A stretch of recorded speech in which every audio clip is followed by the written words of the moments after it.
Hi there, Deb Gemmell here from debgemmellmods, and mods stands for modifications. Because I can't seem to do a straight pattern, I'm always thinking of possibilities.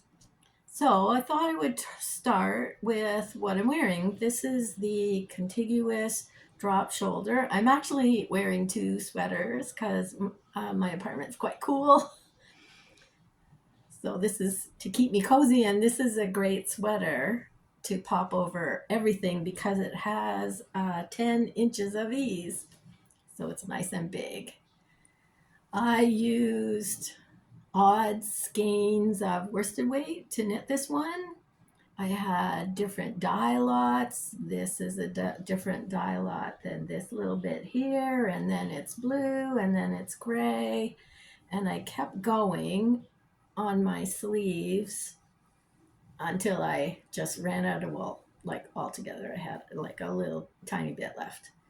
So I have 3/4 length sleeves.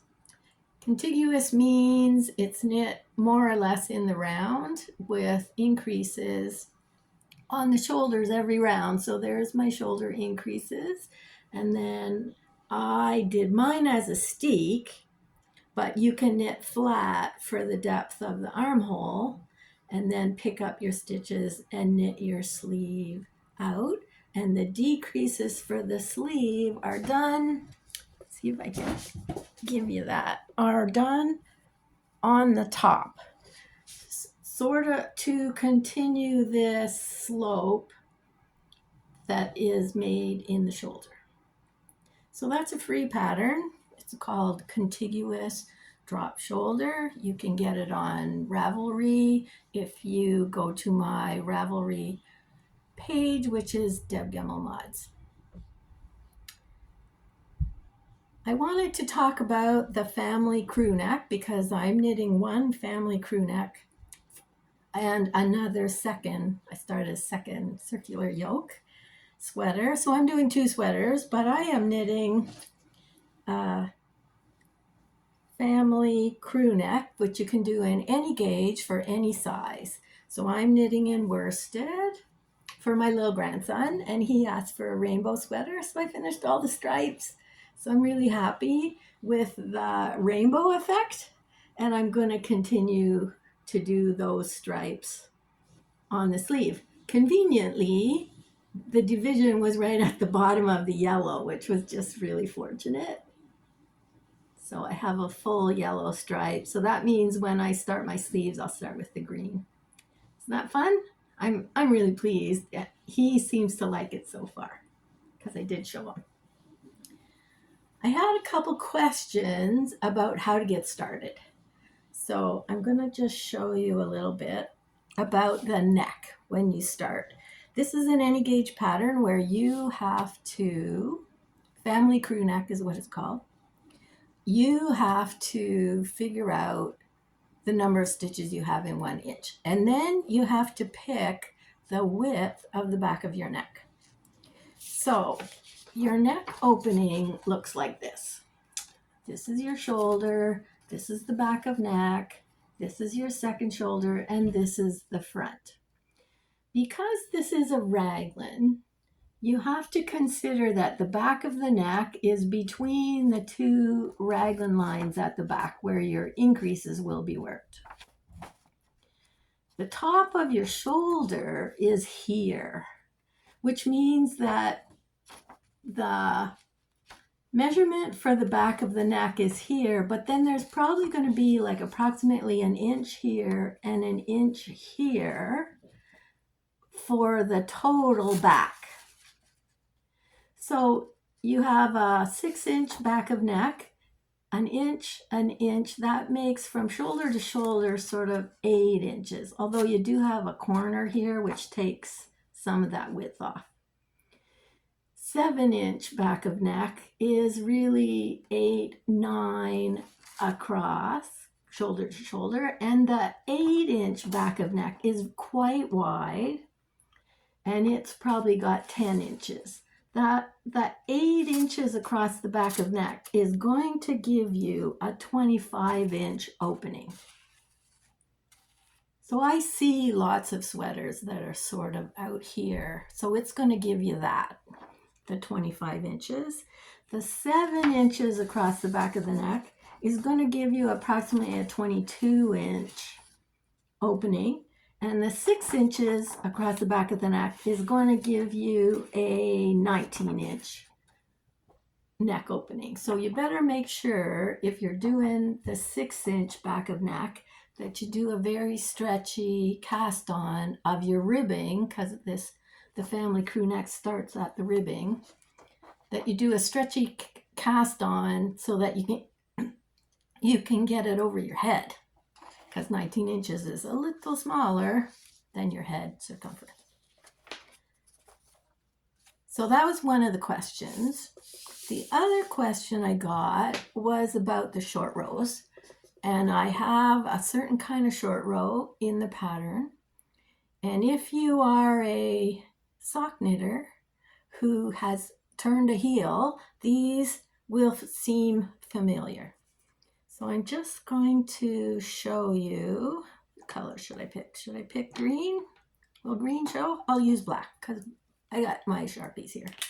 Okay, so I'm just gonna draw the first increase. Hold on, I will show you in a second.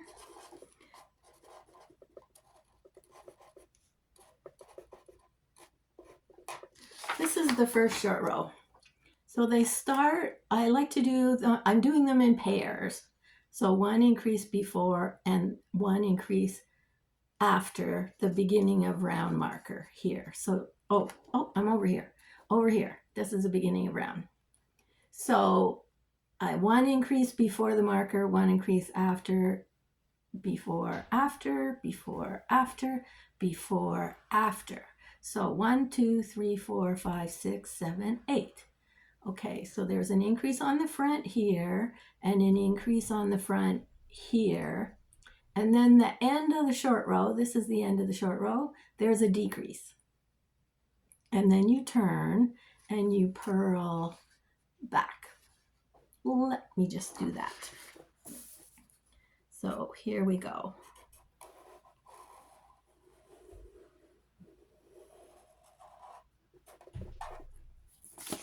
Okay, so where are we? We were here. So this is the beginning, and this is the beginning of the row, our increase row, with a decrease here at the end of the short row. And then you're going to turn and you're going to purl back and do a decrease at the end of the purl short row. So now you have an increase and a decrease, an increase and a decrease every time you do a pair of short rows, the right side and the wrong side. Okay, should I do it again? Okay, one more purl back. Or, yeah, I'll just leave that. So you do have to use the short row that's included in the pattern. You cannot substitute a different short row because every time you do an increase here, you have to have a matching decrease at the end of the short rows. That keeps the number of stitches that have been worked and not worked. If you add all the stitches on your needle across here, it never changes. And so what we are actually doing is waiting till the increases on the back match the increases on the front. I know, it's kind of weird, but it works. So I'll show you again. Here we are.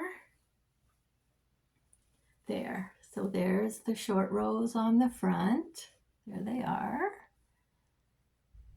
And that's how much deeper the back is because you keep doing increases on the back. So that's why you can't substitute. There's a reason there's more stitches cast on at the front. That's because when you do your short rows, you're doing a decrease on the front at the end of the short rows. So So that was a second question I had. The first question was about picking a back of the neck width, and the second question was about substituting another short row system, which you cannot. You have to follow what I wrote because the system includes these extra stitches to counter the decreases at the end of these short rows. So I am way ahead because I'm doing a 4-year-old size, and this is my 7th family crew neck. So I have, I don't even have to read the pattern anymore. I know what it's going to say. I just had to look up my finished sizes that I put in for a child. The difference between the child and the adult is that there's no stitches cast on at the underarm. So once I separate my sleeves, I'm not going to cast on any stitches here. So that's why I gave you finished measurements for the children, and I will get into the adult another week. So there we are. So I am cruising down to my ribbing at the bottom. Yeah, I'm pretty happy with it. My second project, just put that aside. My second project is I thought I would knit a circular yoke. So I have started, if you caught me last week, I started this with an I cord to the length that I wanted. So I did it around 24 inches, which is going to give me about that big. That looks pretty good, eh? I'm thinking that this is a springtime sweater for me, so it can have a bigger neck.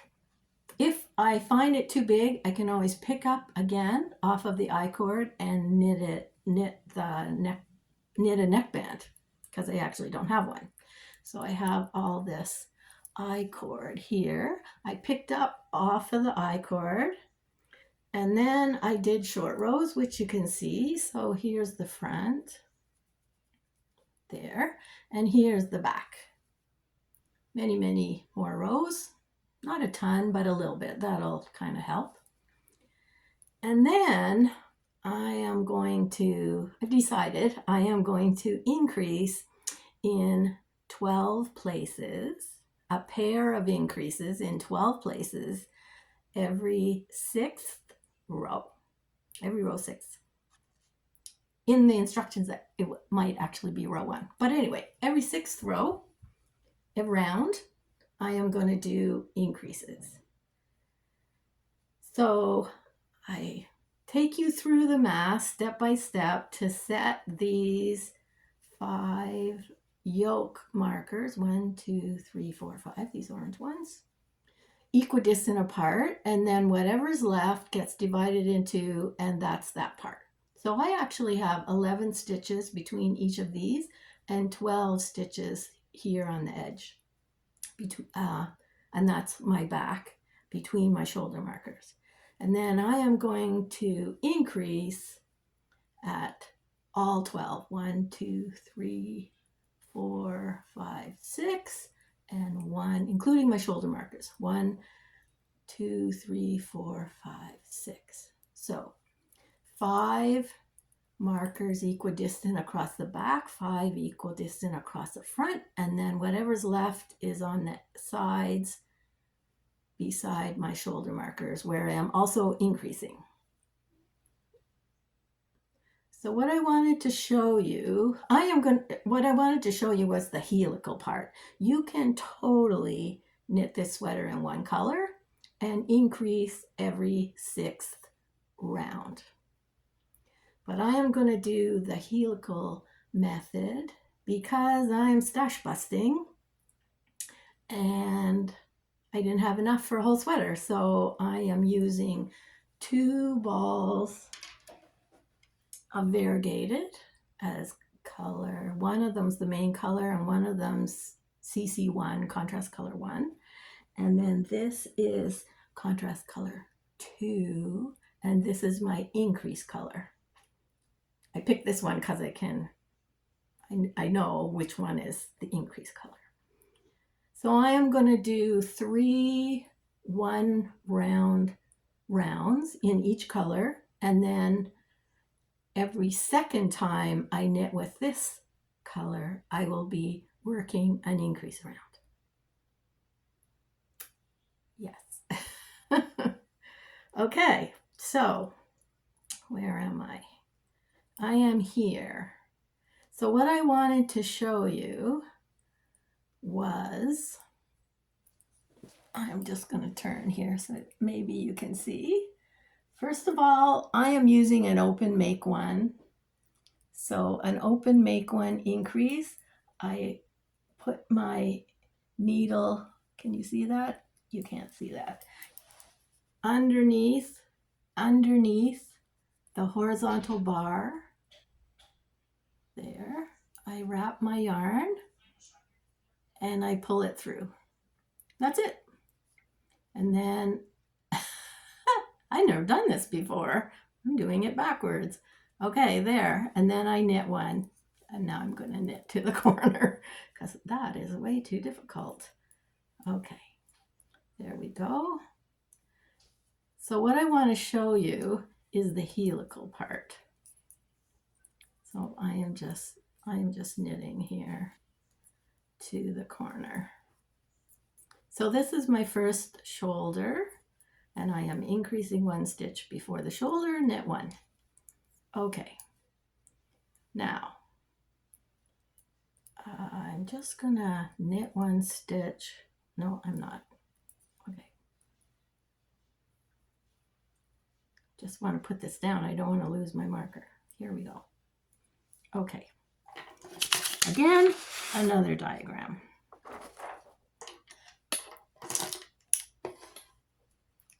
If I was better with this video stuff, I could be switching down, but I'm not. So I'm just gonna do this diagram and show you. Okay, this is the beginning of the round, right there. So in the main color, black, I am going to knit across the back.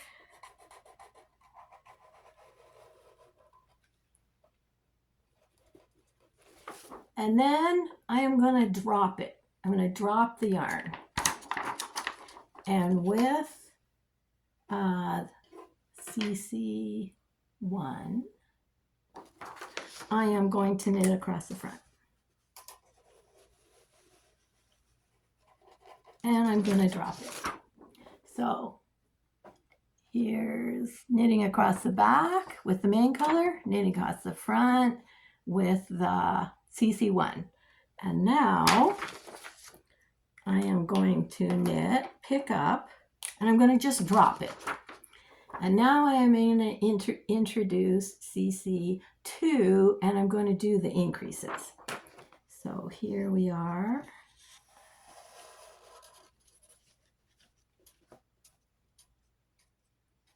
There. So there, I knit across, and I did my increases. Now, I am not going to continue around. What I'm going to do is the helical part. So now, I am going to pick up this yarn that I dropped right there. And once you pick your color for the increases, once you set this up, now I have all 3 colors are here. And I've dropped this color at this shoulder. So I'm going to pick up this color and I'm going to knit across to the other shoulder. And then I'm going to drop it. And then I'm going to pick up this color because I dropped it right there, and I'm going to knit to the other shoulder. And then I'm going to pick up this color because it's there, and I'm going to knit to the other shoulder. So every time with one color, you are knitting to the other shoulder, dropping it, picking up the color that's there that got dropped previously, pick it up, knit across to the other shoulder, drop it, pick up, knit across, drop, pick up, knit across, drop. And that's how the helical works. I know it's rather confusing if you have never done it, but it's actually pretty cool if you have done it. Okay, so I am coming up to the corner. This is my beginning of brown marker. So I am going to knit this last stitch. I am going to drop my brown and I'm going to take it to the right over here. And I am not twisting my stitches. I am not twisting them. I am just picking up the other color that's sitting there. And I am going to knit to the other shoulder. Once you get going, there is going to be a color at the other shoulder for me to pick up, and only one. So you are knitting one color across to the shoulder, dropping it. Do not twist the colors. Pick up the other color that's sitting there and knit across. And that will give you the helical part. And that will be using my three colors. And where's my brown? Is that brown? That's not brown. This is brown. This is brown. There. And that's my increase round is going to be that color. And I'm doing my increases right there. Right there. Right there. Right. Either side of the marker. That's not a great explanation, but I will do a shorter video on switching the colors at the corners. This is the simplest way to do a helical method with three colors, is changing the colors at the corners, which are right there. They are right there, changing the colors there. So you never do a complete round with any color. You just do half a round with each color. Pick up the next color, knit half around to the other shoulder. Pick up that color, knit half around to the other shoulder. As easy as that. So I can do some more short videos to kind of show you a little bit, and then I am going to knit once I'm set up now. So now this is like a picnic for me. To knit round and round, I have different markers for my shoulders so I know where I am. The yarn is sitting there for me to pick up. It's a great system, especially for stash busting. So I'll do a couple more videos so I can turn my camera down. I'm not very good at this video stuff yet, but I will maybe add it on the end here so you can see that. So happy knitting, and I'll catch you next time when I'll have more of my yoke finished, and I'm so excited to get going. Bye.